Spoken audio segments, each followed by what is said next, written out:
आप देख रहे हैं अनहोनी। तो चलिए बढ़ते हैं आज की इस कहानी की ओर।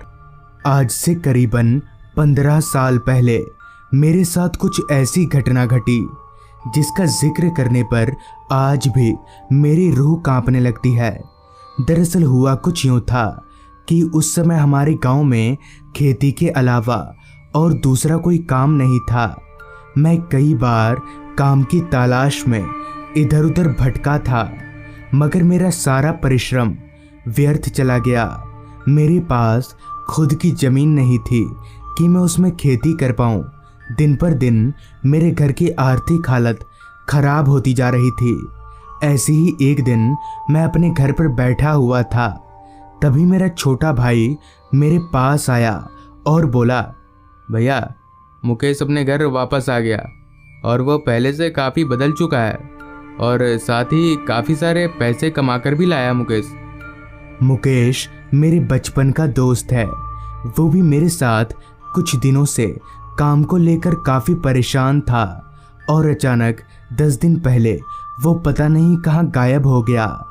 मैंने और उसके घर वालों ने उसे काफ़ी खोजा, मगर उसका कोई अता पता नहीं चला। और आज मुझे अपने छोटे भाई से पता चला कि वो आ चुका है। ये खबर सुनते ही मैं उसके घर गया तो सच में मेरे भाई ने जो कहा था वो ठीक निकला। मुकेश आया है, मगर अपना शारीरिक और आर्थिक हालत दोनों ही बदल कर। मुकेश को देखते ही मैंने उससे कहा, क्या भाई कितना बदल गया है तू? कोई खजाना वजाना हाथ लगाया क्या तेरे? जिस पर मुकेश ने कहा, नहीं यार, खजाना तो हाथ नहीं लगा, मगर एक अच्छा काम जरूर हाथ लगा है। और तू बता, तेरा क्या हाल चाल है? इस पर मैंने मायूस मन से कहा, क्या बताऊं यार, काम की तलाश में इधर उधर भटक रहा हूं। मेरी बात को सुनकर मुकेश मुस्कुराया और मेरे कंधे पर हाथ रखते हुए बोला, तू मेरे साथ चलेगा काम करने? तो चल, अच्छे पैसे भी मिलेंगे और रहने का भी सारा इंतजाम है। तू मेरे बचपन का दोस्त है इसलिए तुझे बोल रहा हूँ, वरना किसी और को मैं नहीं लेकर जाता।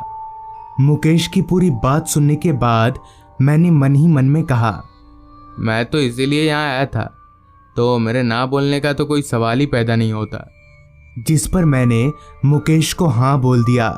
फिर मुकेश ने बताया कि वो 2 दिन बाद यहाँ से निकलेगा और वो मुझे अपने साथ लेटा हुआ जाएगा। मेरा काम क्या है पूछने पर उसने कुछ नहीं बताया, बस इतना कहा, तू चल, तुझे सब पता चल जाएगा वहाँ पहुँचकर। सारी बात हो जाने के बाद मैं अपने घर चला आया और अपने घर वालों को पूरी बात बताई तो वो भी मान गए। चाहे जो भी काम हो मैं करने के लिए बिल्कुल तैयार था। मेरी सारी तैयारी होते होते 2 दिन कब गुजर गए मुझे पता ही नहीं चला। अब बारी आई मुकेश के साथ जाने की। मैं तैयार होकर मुकेश के घर गया तो वो भी मेरा ही इंतज़ार कर रहा था।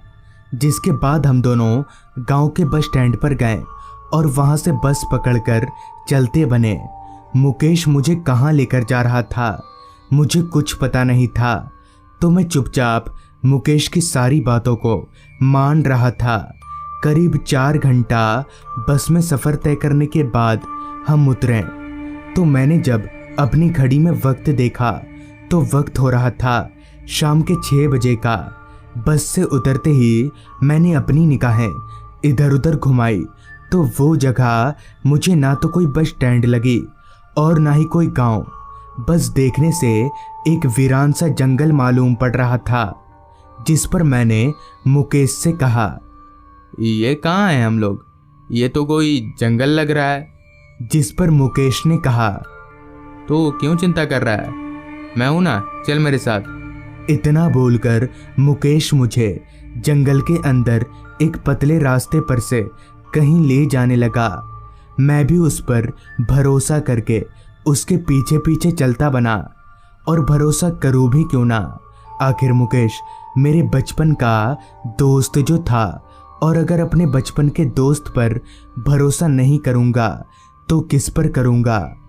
अब आसमान पर सूरज की तेज किरणों की जगह चांद की मध्यम रोशनी ने ले ली थी, मगर अब तक हमें जहां जाना था वो जगह आया नहीं था।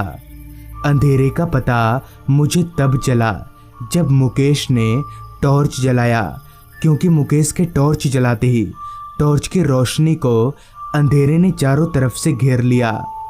उस जंगल पर चलते हुए हमें अपने पैरों के नीचे सूखे पत्तों के कुचलने की आवाज़ तो आ रही थी, साथ ही जंगलों से तरह तरह के जानवरों की आवाज़ें भी आ रही थी। उस अंधेरे से घिरे जंगल से आ रही अजीब अजीब सी आवाज़ें एक ऐसे डर का माहौल बना रही थी जिसे मैं अपने लफ्ज़ों में बयां नहीं कर सकता। ऐसे ही तकरीबन 2 किलोमीटर पैदल चलने के बाद मुझे जंगलों के बीच एक छोटा सा घर दिखा। अभी मैं उस घर को देख ही रहा था कि तभी मुकेश ने कहा, वो देख, हम लोग आ गए, बस उस घर में ही जाना है।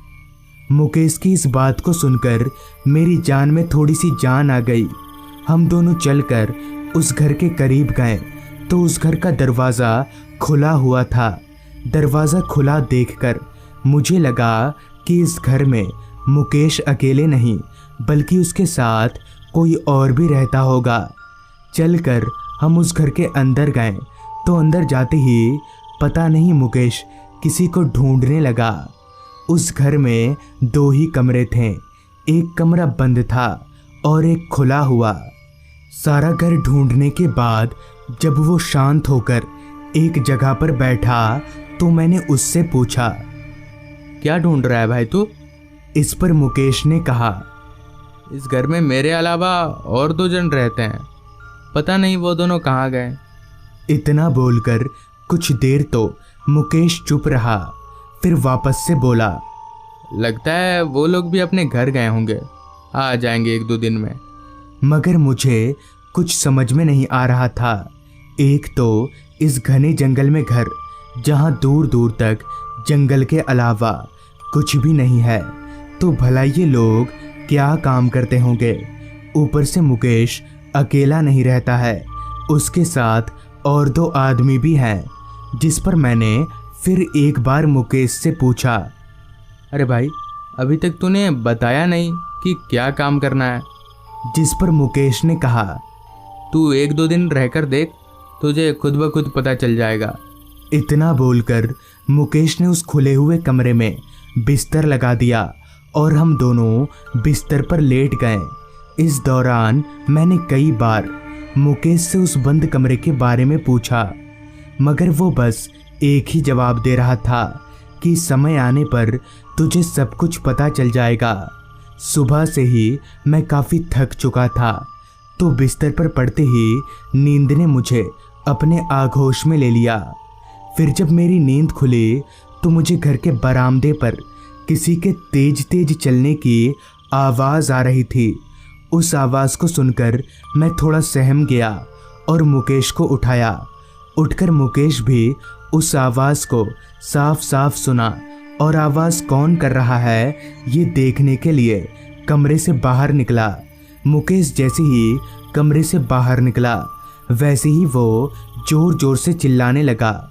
उसके चिल्लाने की आवाज़ सुनकर मैं भागकर उसके पास गया तो मैंने जो देखा उसे देखकर मेरी आंखें फटी की फटी रह गईं।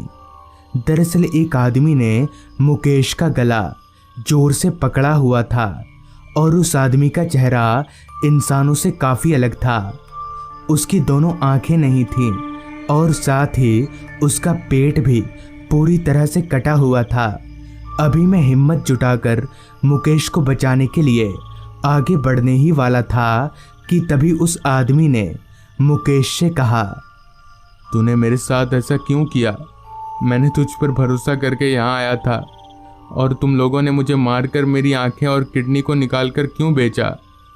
तेरे दोनों दोस्तों को मैंने ही मार दिया, अब तू भी मरेगा।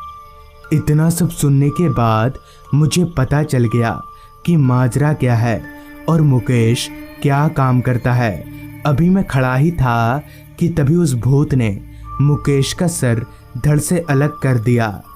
ये देखकर मैं जोर जोर से कांपने लगा और मेरे शरीर का सारा खून सूखने लगा। तभी मैंने देखा कि वो भूत मेरी तरफ बढ़ता चला आ रहा है। मेरे करीब आकर उस भूत ने मुझे गौर से देखा और कुछ किए बिना हवा में धुआं हो गया, जिसके कुछ देर बाद ही सुबह हो गई।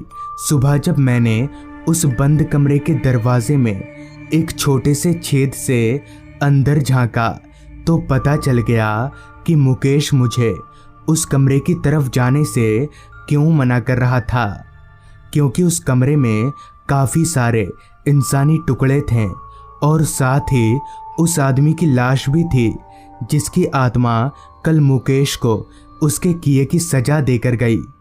मैं तो मुकेश के साथ किसी भी तरह का काम करने आया था, मगर पाप करने नहीं।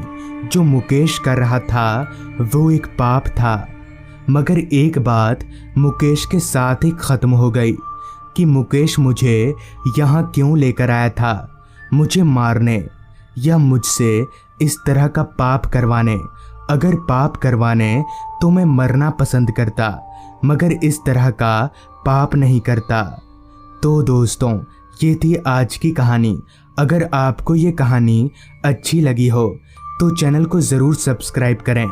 तो मैं आपका दोस्त आर्यन जल्द ही मिलूँगा आपसे ऐसी ही एक कहानी के साथ। सुबह सुबह नहा धोकर मैं जब ऑफिस पहुंचा तभी मेरे फ़ोन पर मेरी पत्नी का कॉल आया। मैंने फ़ोन उठाया तो सामने से उसने बताया कि उसके पिताजी यानी मेरे ससुर जी, अब उनकी तबीयत दिन पर दिन बिगड़ती जा रही है। लग नहीं रहा कि वो अब ज़्यादा दिनों तक बच भी पाएंगे और उनकी ये इच्छा है कि वो अपने आखिरी वक्त पर मुझे देखें। हालांकि ऑफिस में काम बहुत ज़्यादा था, मगर ससुर जी की ये इच्छा मैं ठुकरा भी नहीं सकता था। इसलिए मैंने अपनी पत्नी को हाँ बोल दिया और उसे ये जानकारी दे दी कि मैं आज ऑफिस का काम ख़त्म करके यहाँ से निकल जाऊँगा।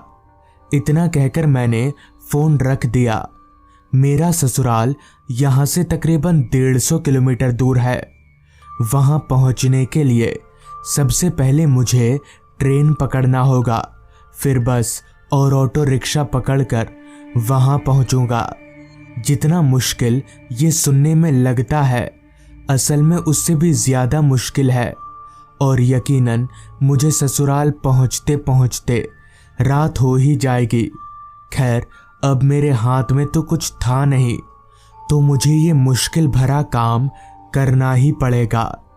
ठीक शाम के 6:30 बजे ऑफिस से मेरी छुट्टी हुई।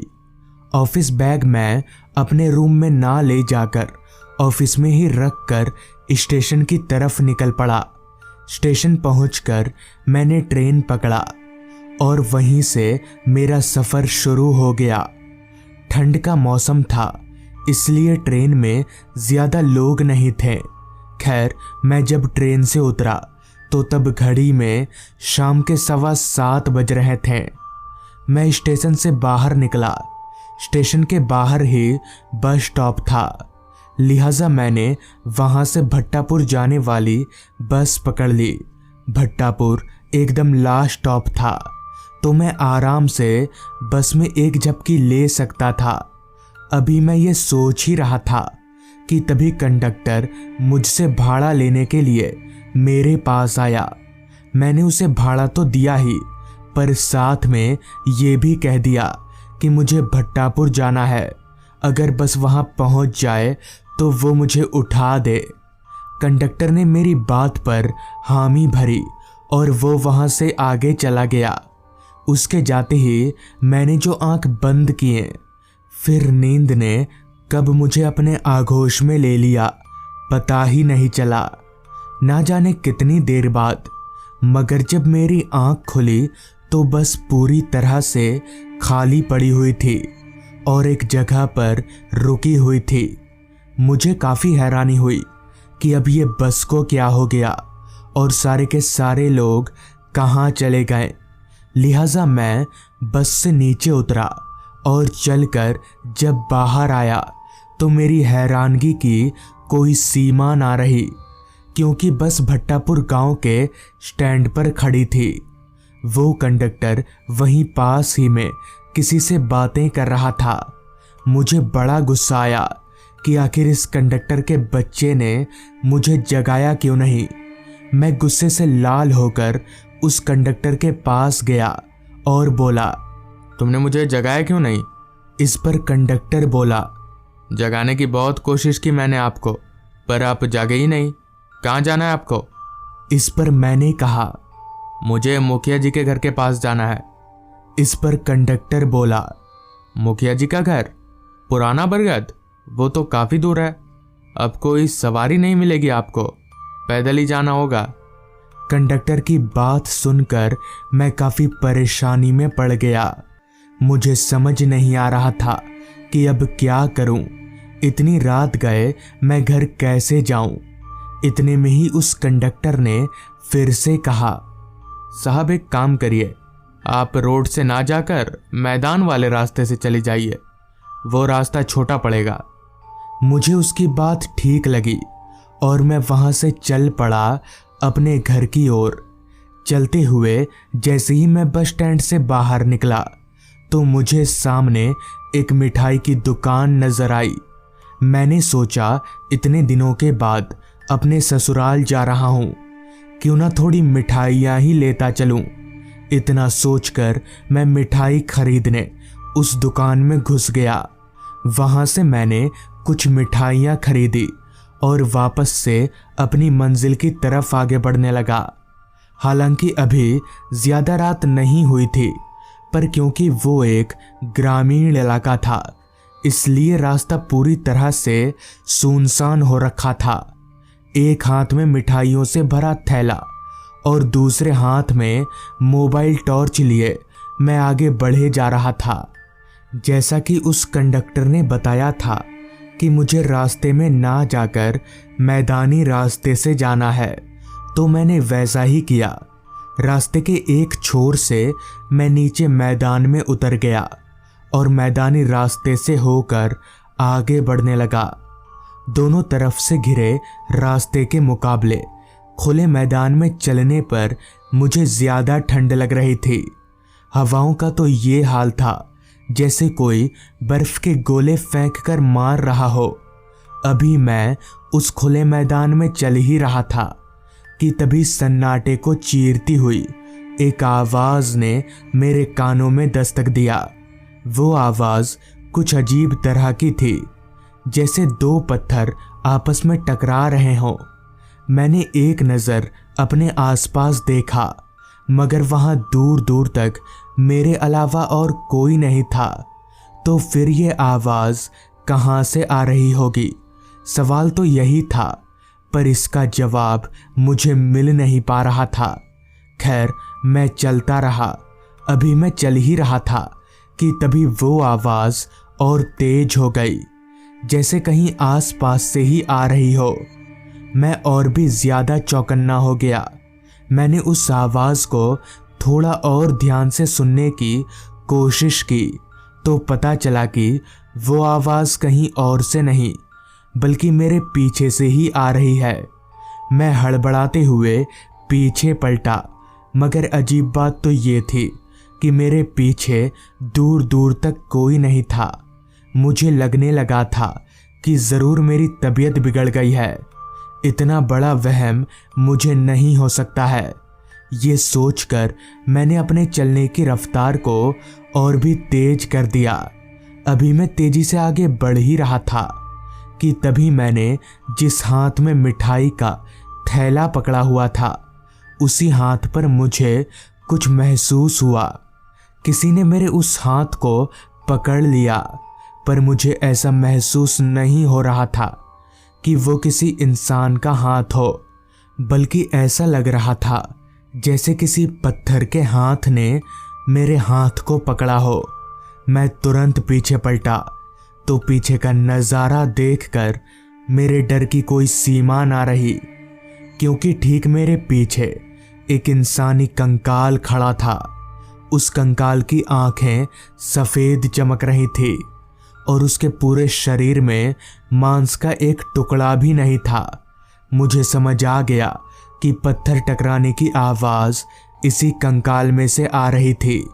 मैंने उस कंकाल से तुरंत अपना हाथ छुड़ाया और वहां से दौड़ना शुरू कर दिया। मैं बिना कुछ सोचे समझे बेतहाशा बस भागे जा रहा था।